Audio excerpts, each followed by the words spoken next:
அன்பு தமிழ் உறவுகளுக்கு வாகைச்சுடரின் அன்பு வணக்கங்கள். நேரம் அப்படிங்கிறது எல்லாருக்குமே சமம். ஆனா அதை பயன்படுத்துற விதத்துல தான் வெற்றியாளர் யாரு அப்படிங்கிறது தீர்மானிக்கப்படுது.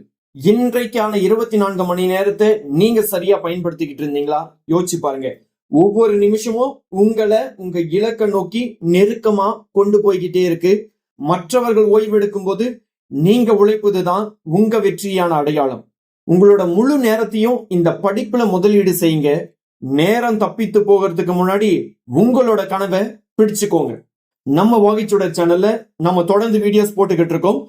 7 யூனிட் இது வரைக்கும் நம்ம முடிச்சிட்டோம். இன்னைக்கு 8வது யூனிட்டை பார்க்க போறோம். நம்மளுடைய வாகைச்சுடரோட எஜுகேஷன் சைக்காலஜி மெட்டீரியல் அப்படிங்கிறது ரெடி ஆயிடுச்சு. அதை பத்தின இன்ஃபர்மேஷன் நேத்தே நான் சொல்லியிருந்தேன். ஸோ ஆல்மோஸ்ட் ஒரு 100 பேர் ஆர்டர் பண்ணியிருக்கீங்க. உங்களுக்கான மெட்டீரியல் அப்படிங்கிறது நாளை அல்லது நாளை மறுதினமே நான் டிஸ்பேச் பண்றதுக்கான முயற்சிகள் எடுக்கிறேன். இந்த மெட்டீரியல் அப்படிங்கிறது ஒரு 200 பக்கங்கள் கொண்ட மெட்டீரியல். இதுல நம்மளுக்கு கண்டென்ட்டும் இருக்கும், ஒரு 500 கேள்விகளும் இருக்கும். சார், இந்த 500 கேள்விகள் நம்ம வீடியோல வந்ததா அப்படின்னு சொல்லி ஒரு சிலர் கேட்டிருந்தீங்க. 500 கேள்விகள் தனியா எடுக்கப்பட்டிருக்கு மெட்டீரியலுக்காகவே. ஸோ அந்த 500 கேள்விகள் இல்லாம இந்த வீடியோஸ்ல போடக்கூடிய இந்த மெட்டீரியல் அப்படிங்கிறதும் உங்களுக்கு பிடிஎஃப் வாட்ஸ்அப்ல சென்ட் பண்ணப்படும். யாரெல்லாம் மெட்டீரியல் வாங்குறீங்களோ அவங்களுக்கு வாட்ஸ்அப்ல கொடுக்கப்படும். யாரெல்லாம் வீடியோ பாக்குறீங்களோ உங்களுக்கு பார்ட் 4 வீடியோவோட டிஸ்கிரிப்ஷன்ல வழக்கம் போல நான் கொடுப்பேன். அதனால நீங்க எதுவும் வருத்தப்பட வேணாம். வீடியோ பாக்குறவங்களுக்கு பார்ட் 4 டிஸ்கிரிப்ஷன்லயும், மெட்டீரியல் வாங்கினவங்களுக்கு வாட்ஸ்அப்லயும் உங்களுக்கு பிடிஎஃப் அனுப்பி வைக்கப்படும். அதே மாதிரி டெஸ்டுக்கான கொடுக்கக்கூடிய 50 கேள்விகள் அப்படிங்கிறது பிடிஎஃப் வாட்ஸ்அப்ல நம்மளுடைய மெட்டீரியல் வாங்குற எல்லாருக்குமே ஃப்ரீயாவே நம்ம அனுப்புவோம் வித் ஆன்சரோட. கல்வி உளவியல் சம்பந்தமான ப்ரிப்பரேஷனுக்கும் உதவியா தான் இந்த மெட்டீரியலை நம்ம உருவாக்கி உங்களுக்கு கொடுத்துருக்கோம். அதனால மெட்டீரியல் விரும்புறவங்க என்னோட வாட்ஸ்அப் நம்பருக்கு டிஸ்கிரிப்ஷன்ல கொடுத்துருக்கேன், ஸ்கிரீன்லயும் நான் டிஸ்பிளே பண்றேன். ஸோ என்னோட வாட்ஸ்அப் நம்பருக்கு நீங்க கான்டாக்ட் பண்ணுங்க. அதே சமயத்துல வாட்ஸ்அப்ல கால் பண்ணுங்க, நார்மல் கால் பண்ணாதீங்க. Because we have got a lot of works to do. So தொடர்ந்து நம்மளுடைய வாகைச்சுடர் சேனலை பாருங்க. இதுல வரக்கூடிய கேள்விகளையும் நீங்க புரிஞ்சுக்கோங்க. அதே சமயத்துல உங்க நண்பர்களோட ஷேர் பண்ணிக்கோங்க. இந்த வீடியோக்கு ஒரு லைக் கொடுங்க. சோ இன்னைக்கு மண்டே, எல்லாருக்குமே ஹைப் காட்டும். ஹைப் கொடுங்க இந்த வீடியோக்கு. வாங்க இன்னைக்கு 25 கேள்விகள் 8வது யூனிட் பார்ட் 1 வீடியோல என்னென்ன இருக்கு அப்படிங்கறத பாத்திரலாம். முதல் கேள்வி, பின் வருவனவற்றில் போஸ்டிகாப் என்பதன் சரியான விரிவாக்கம் எது? ஏ திட்டமிடல், ஒழுங்கமைத்தல், பணியமர்த்தல், இயக்குதல், ஒருங்கிணைத்தல், அறிக்கை செய்தல், வரவு செலவு திட்டம். சோ இதுதான் இந்த போஸ்டிகாப் என்பதனுடைய விரிவாக்கம். பின் வருவனவற்றில் போஸ்டிகாப் என்பதன் சரியான விரிவாக்கம் எது?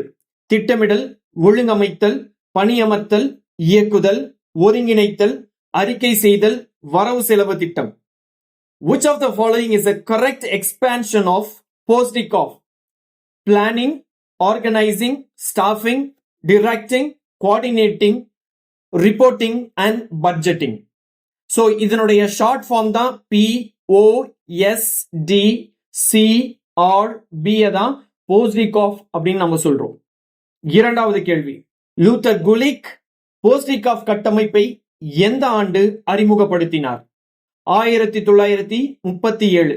லூத்தர் குலிக் போஸ்டிகாப் என்ற கட்டமைப்பை எந்த ஆண்டு அறிமுகப்படுத்தினார்? 1937. Luther Gulick introduced this Postdikov framework in which year? 1937. மூன்றாவது கேள்வி, கூற்று போஸ்டிகாப் கட்டமைப்பில் திட்டமிடல் முதல் செயல்பாடாகும். காரணம், சரியான திட்டமிடல் இல்லாமல் மற்ற மேலாண்மை செயல்பாடுகளை திறம்பட செய்ய முடியாது. விடை, ஏ மற்றும் ஆர் இரண்டும் உண்மை மற்றும் ஆர் என்பது ஏயின் சரியான விளக்கம். Assertion, planning is the first function in Postdikov framework. Reason, without proper planning, other management functions cannot be effectively executed. The answer is A. Both A and R are true and R is the correct explanation of A. நான்காவது கேள்வி, போஸ்டிகாப்பின் எந்த செயல்பாடு மேலதிகாரிகள் மற்றும் கீழ்மட்ட பணியாளர்களுக்கு நிறுவன நடவடிக்கைகளை பற்றிய தகவல்களை தெரிவிப்பதில் ஈடுபடுகிறது? அறிக்கையிடுதல். போஸ்டிகாப்பின் எந்த செயல்பாடு மேலதிகாரிகள் மற்றும் கீழ்மட்ட பணியாளர்களுக்கு நிறுவன நடவடிக்கைகளை பற்றிய தகவல்களை தெரிவிப்பதில் ஈடுபடுகிறது? அறிக்கையிடுதல். Which function of post-decaf involves keeping superiors and subordinates informed about organizational activities? Reporting. ஐந்தாவது கேள்வி. பின்வரும் மேலாண்மை கொள்கைகளை அவற்றின் விளக்கங்களுடன் பொருத்துக. பிரிவு ஏ பணியமர்த்தல், ஒழுங்கமைத்தல், ஒருங்கிணைத்தல், வரவு செலவு திட்டம். சோ இதுக்கான ஆன்சர் அப்படிங்கிறது ஏ 1க்கு Q. சோ பணியாளர்களை தேர்ந்தெடுத்து பயிற்சி அளித்தல், பணியமர்த்தல். அதுக்கடுத்து ஒழுங்கமைத்தல் அப்படிங்கிறது அதிகாரிகளின் முறையான கட்டமைப்பை நிறுவுதல். 3வதுக்கு ஆர் தான் பல்வேறு பணி நடவடிக்கைகளை இணக்கமாக்குதல். 4வது நிதி திட்டமிடல் மற்றும் கட்டுப்பாடு. Match the following management principles with their proponents: staffing, organizing, coordinating, budgeting column A and column B, establishing formal structure of authority, recruiting and training personnel, harmonizing various work activities, and financial planning and control. The answer is A. 1. Staffing, recruiting and training personnel, organizing, establishing formal structure of authority, coordinating, harmonizing various work activities, budgeting, financial planning and control. 6வது கேள்வி. மாறுபட்ட ஒன்றை கண்டறியவும். பின் வருவனவற்றில் பயனுள்ள திட்டமிடலின் பண்பு அல்லாதது எது? விரைப்பான அல்லது கடினமான? பயனுள்ள திட்டமிடலின் பண்பு அல்லாதது எது? விரைப்பான அல்லது கடினமான? Odd one out. Which of the following is not a characteristic of effective planning? Rigid. 7வது கேள்வி. பின் வருவனவற்றில் ஃபைலோவின் 14 மேலாண்மை தத்துவங்களில் ஒன்று அல்லாதது எது? உந்துதல். பின் வருவனவற்றில் ஃபைலோவின் 14 மேலாண்மை தத்துவங்களில் ஒன்று அல்லாதது எது? உந்துதல். Which of the following is not one of the Philo's 14 principles of management? Motivation. 8வது கேள்வி. எந்த மேலாண்மை செயல்பாடு கீழ்மட்ட பணியாளர்களுக்கு உத்தரவுகள் மற்றும் அறிவுறுத்தல்களை வழங்குவதை உள்ளடக்கியது? இயக்குதல். எந்த மேலாண்மை செயல்பாடு கீழ்மட்ட பணியாளர்களுக்கு உத்தரவுகள் மற்றும் அறிவுறுத்தல்களை வழங்குவதை உள்ளடக்கியது? இயக்குதல். Which management function involves issuing orders and instructions to subordinates? Directing. 9வது கேள்வி. ஒழுங்கமைத்தல் செயல்பாட்டில் கட்டுப்பாட்டின் வீச்சு என்பது குறிப்பிடப்படுவது எது? ஒரு உயர் அதிகாரிக்கு நேரடியாக அறிக்கையிடும் கீழ்மட்ட ஊழியரின் எண்ணிக்கை. ஒழுங்கமைத்தல் செயல்பாட்டில் கட்டுப்பாட்டின் வீச்சு என்பது குறிப்பிடுவது எது? ஒரு உயர் அதிகாரிக்கு நேரடியாக அறிக்கையிடும் கீழ்மட்ட ஊழியரின் எண்ணிக்கை. The span of control in organizing function refers to the number of subordinates directly reporting to a superior. 10வது கேள்வி. கூற்று ஒருங்கிணைப்பு மேலாண்மையின் சாரம்சமாகும். காரணம் ஒருங்கிணைப்பை அடைவதற்காகவே மேலாண்மையின் மற்ற அனைத்து பணிகளும் செய்யப்படுகின்றன. கீழ் கொடுக்கப்பட்டவற்றில் சரியான தேர்வு எது? ஏ மற்றும் ஆர் இரண்டும் உண்மை, மேலும் ஆர் என்பது ஏவிற்கான சரியான விளக்கமாகும். Assertion: coordination is the essence of management.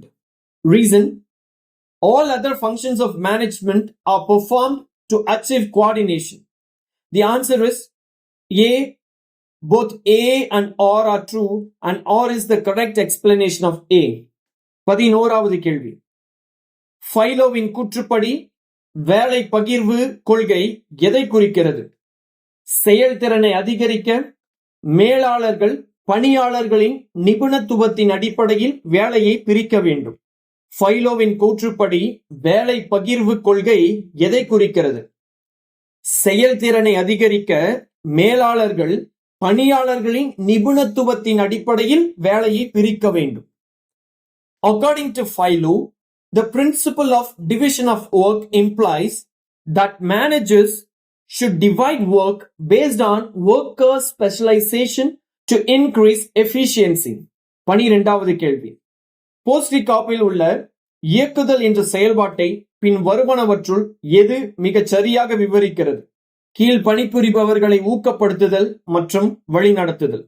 போஸ்டிகாப்பில் உள்ள இயக்குதல் என்ற செயல்பாட்டை பின் வருவனவற்றுள் எது மிகச் சரியாக விவரிக்கிறது? கீழ் பணிபுரிபவர்களை ஊக்கப்படுத்துதல் மற்றும் வழிநடத்துதல். Which of the following best describes the directing function in Postdikov? Motivating and leading subordinates. 13வது கேள்வி. போஸ்டிகாஃபில் உள்ள பட்ஜெட் செயல்பாடு முதன்மையாக எதை உள்ளடக்கியது? நிதி திட்டமிடல், கணக்கியல் மற்றும் கட்டுப்பாடு. போஸ்டிகாஃபில் உள்ள பட்ஜெட் செயல்பாடு முதன்மையாக எதை உள்ளடக்கியது? நிதி திட்டமிடல், கணக்கியல் மற்றும் கட்டுப்பாடு. The budgeting function in Postdikov primarily involves financial planning, accounting and control. 14வது கேள்வி. பின்வரும் மேலாண்மை கோட்பாடுகளை அவற்றை முன்மொழிந்தவர்களுடன் பொருத்தவும்.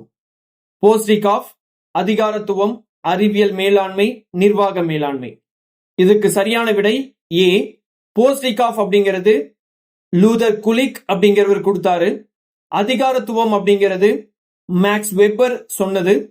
அறிவியல் மேலாண்மை அப்படிங்கிறது ஃப்ரெட்ரிக் டெய்லரும், நிர்வாக மேலாண்மை அப்படிங்கிறது ஹென்றி ஃபயோலும் சொன்னது.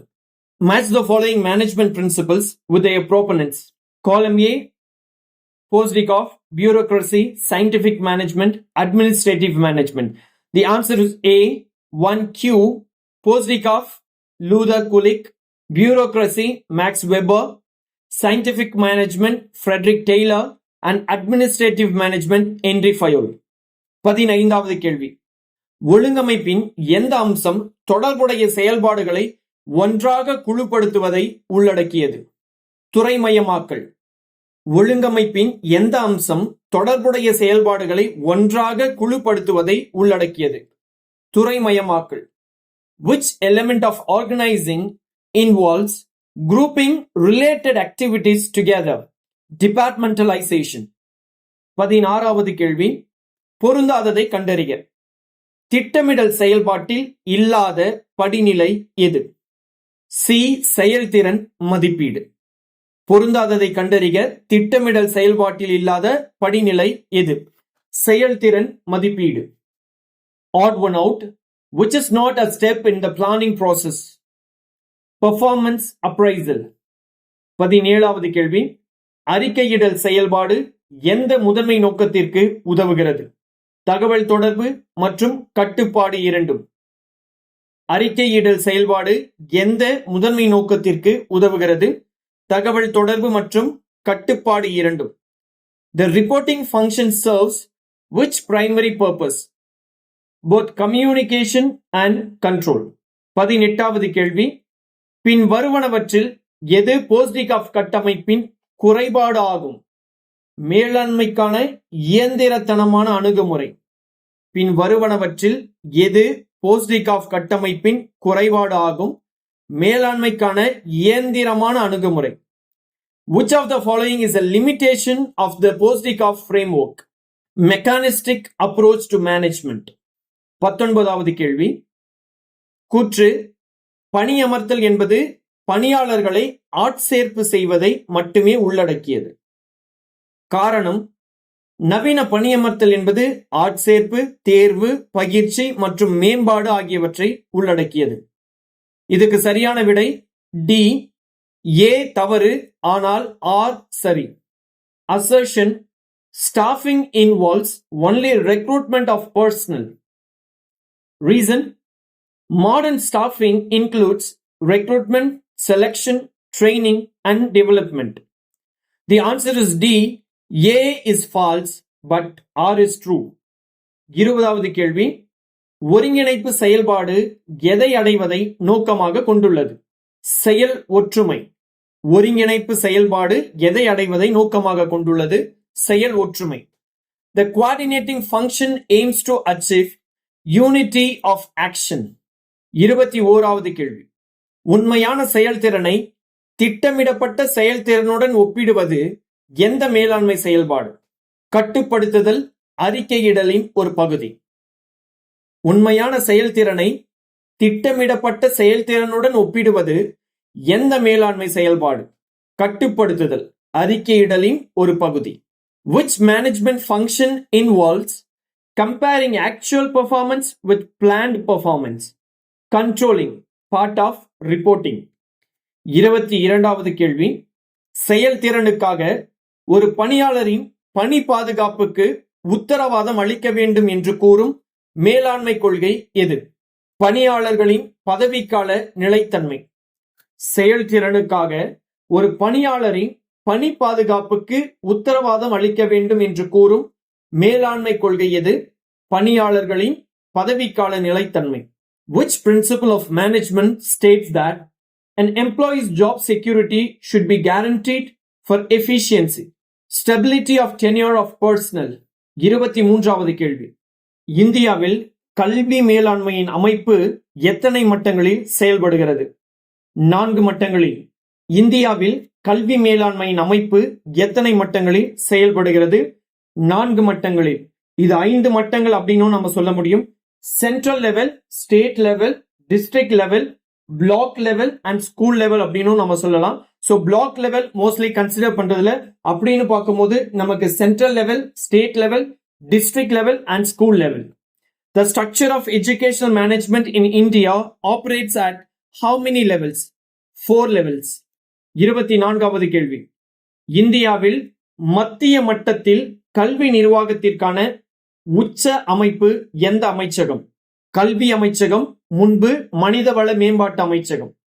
இந்தியாவில் மத்திய மட்டத்தில் கல்வி நிர்வாகத்திற்கான உச்ச அமைப்பு எந்த அமைச்சகம்? கல்வி அமைச்சகம், முன்பு மனிதவள மேம்பாட்டு அமைச்சகம். Which ministry is the apex body of educational administration at the central level in India? Ministry of Education, formerly MHRD. 25வது கேள்வி. கிராம கல்விக்குழு VEC எந்த மட்டத்தில் செயல்படுகிறது? உள்ளூர் அளவில். கிராம கல்விக்குழு VEC எந்த மட்டத்தில் செயல்படுகிறது? உள்ளூர் அளவில். The Village Education Committee VEC operates at which level?